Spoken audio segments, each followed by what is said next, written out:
Hi friends, నేను మీ రాజేష్ దొంతుల.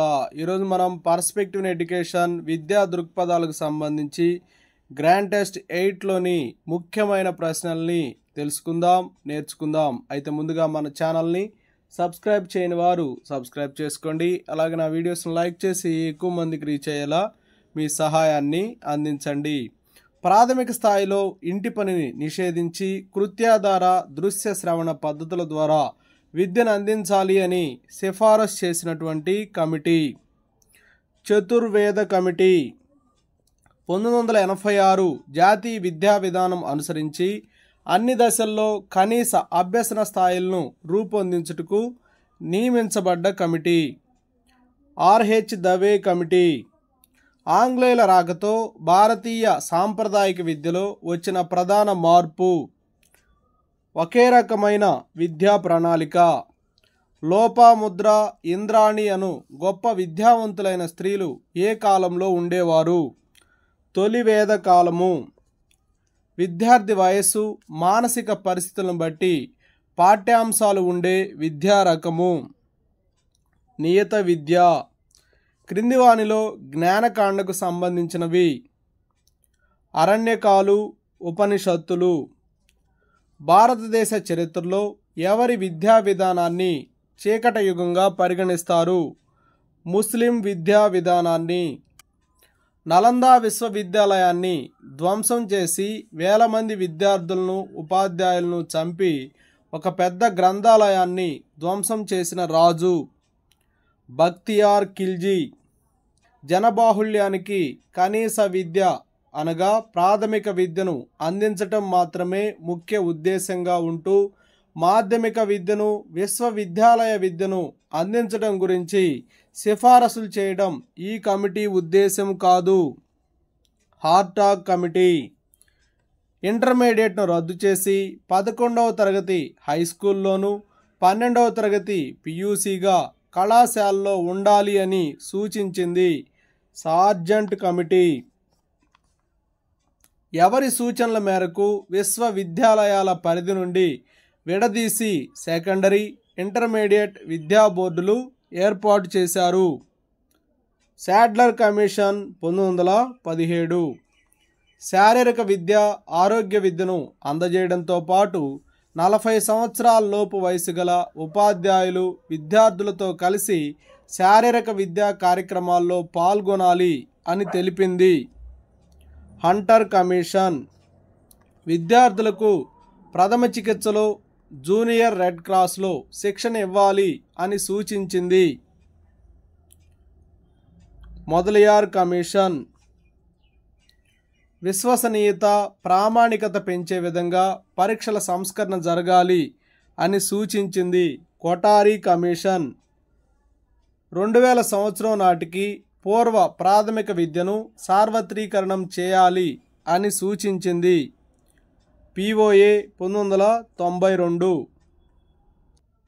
క్రీడలకు, వ్యాయామానికి సముచిత స్థానం కల్పించడం అనేది ఎవరి విద్యా ధ్యేయము?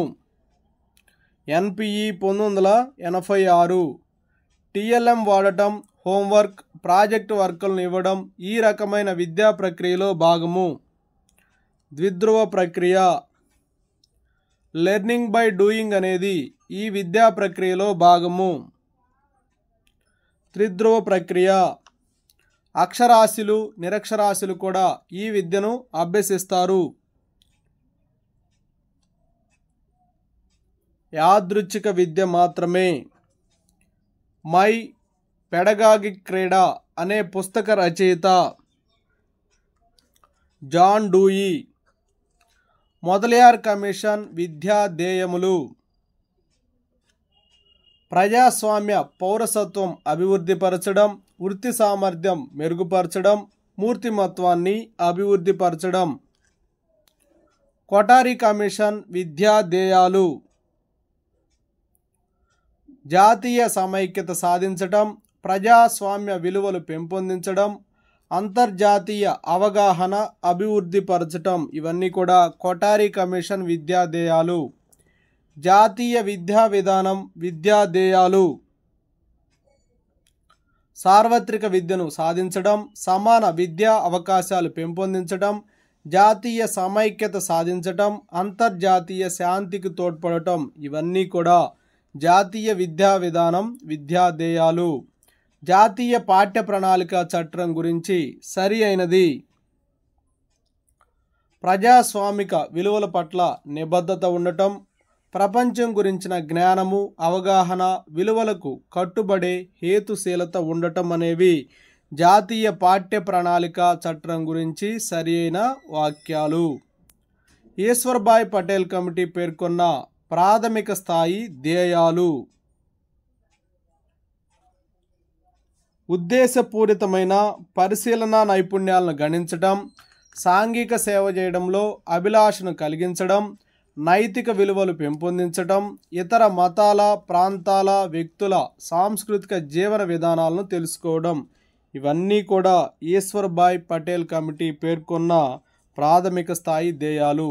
విద్య అంతిమ ధ్యేయం విలువలను నిలబెట్టడమని పేర్కొన్నది సోక్రటీస్.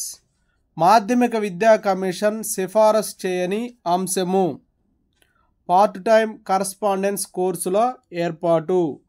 తొలివేద కాలంలో స్త్రీ విద్యకు సంబంధించి సరైన వాక్యాలు ఎంచుకోండి. ఉపనయన కర్మలకు స్త్రీకి అర్హత ఉండేది అనేది సరి అయినటువంటి వాక్యము. 1986 జాతీయ విద్యా విధానం నాటి కేంద్ర విద్యా మంత్రి ఎవరు? పివి నరసింహారావు గారు. విద్యను ఒక పెట్టుబడిగా భావించాలని పేర్కొన్నది 1986 జాతీయ విద్యా విధానము. వేద విద్య ప్రకారం ఈ క్రింది వానిలో సరికానిది: శూద్రులకు 12 సంవత్సరాలకు ఉపనయనం అనేది సరికాని విషయము. ఈ క్రింది వానిలో వేద విద్యలో పాఠ్యాంశము కానిది: వైద్య శాస్త్రము. ఈ క్రింది ఏ దశలో విద్యార్థి పరిపూర్ణమైన జ్ఞానాన్ని పొందుతాడు? నిధిధ్యాసలో. ఉపనయన అనగా గురువు శిశువు చెవిలో గాయత్రి మంత్రాన్ని జపించడం. వేదకాలంలో వర్ణ వ్యవస్థ ఏర్పడటానికి కారణం మనువు. ప్రపంచంలో మొదటిసారిగా ఉచిత విద్యను అమలుపరిచింది వేద విద్య. ఈ క్రింది వానిలో వేద విద్య లోపము కానిది: పని విద్యకు ప్రాధాన్యత ఇవ్వడం. ఏ కాలాన్ని వేదకాలం అంటారు? క్రీస్తుపూర్వం 1500 నుంచి 600 వరకు. క్రింది వానిలో మలివేద కాలాన్ని గుర్తించండి. క్రీస్తుపూర్వం 1000 నుంచి 600 వరకు. వేదకాలంలో శిశు విద్య పూర్తయి ఇంటికి వెళ్లే ముందు ఏమని ఉపదేశించేవాడు? ఎల్లప్పుడూ సత్యాన్ని పలుకుము, నీ కర్తవ్యాన్ని నీవు నిర్వహించు అనే వాటిని ఉపదేశించేవాడు. ఈ క్రింది వానిలో వేద విద్య ప్రధాన లక్షణము: ఉచిత విద్య. బౌద్ధ విద్యా కాలం ఏది?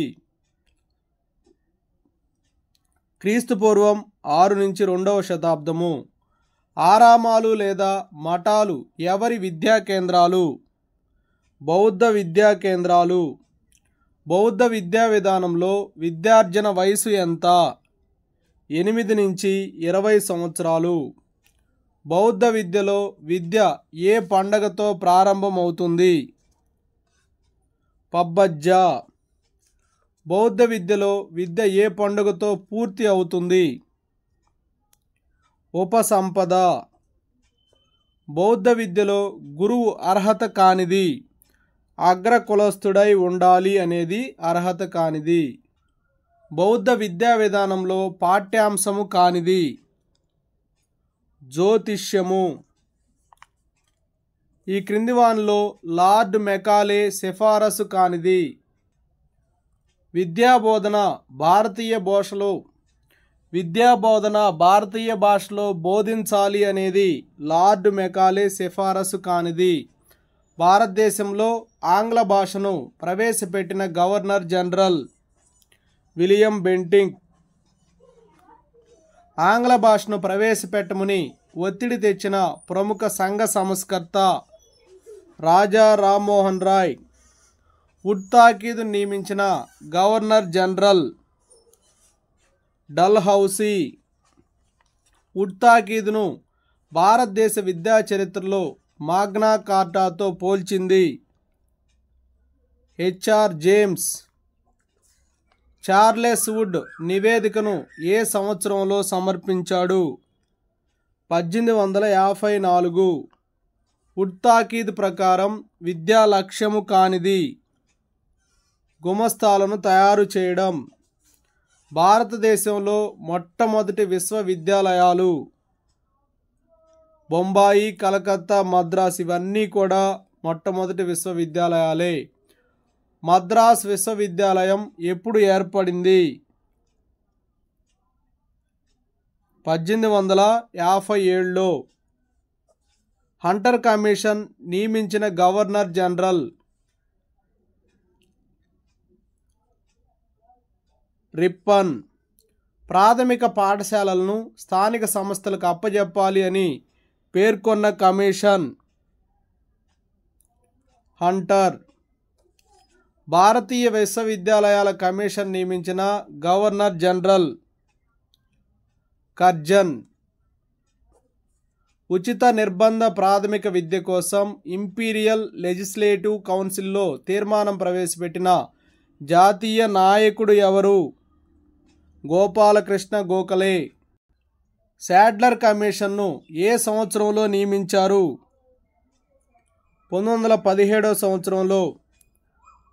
ఉపాధ్యాయ శిక్షణా కేంద్రాల్లో ప్రమాణాలు తక్కువగా ఉన్నాయని పేర్కొన్న కమిషన్ హార్టాగ్ కమిషన్. కేంద్ర విద్యా సలహా మండలి ఎప్పుడు ఏర్పడింది? 1921లో. ఏ కాలాన్ని భారతదేశ విద్యా చరిత్రలో చీకటి కాలంగా పేర్కొంటారు? 1940-1945 మధ్యకాలాన్ని. సార్జెంట్ కమిషన్ను నియమించింది ఎవరు? కేంద్ర విద్యా సలహా మండలి. భారతీయ విశ్వవిద్యాలయాల విరాళాల కమిటీని ఏర్పాటు చేయాలని పేర్కొన్నది సార్జెంట్. 3 నుంచి 6 సంవత్సరాల పిల్లలకు పూర్వ పాఠశాలలు ఏర్పాటు చేయాలని సిఫారసు చేసిన కమిటీ సార్జెంట్ కమిటీ. ఎంప్లాయ్మెంట్ బ్యూరోలను స్థాపించాలని పేర్కొన్న కమిషన్ సార్జెంట్ కమిషన్. యుద్ధ అనంతరం విద్యా ప్రణాళిక అని ఏ కమిటీని పేర్కొంటారు? Sergeant committee. Okay, thank you friends. నా వీడియో నచ్చినట్లయితే లైక్ చేయండి, మీ మిత్రులు షేర్ చేయండి. ఇంకా మన ఛానల్ని సబ్స్క్రైబ్ చేయనట్లయితే సబ్స్క్రైబ్ చేసుకోండి. Thank you for watching.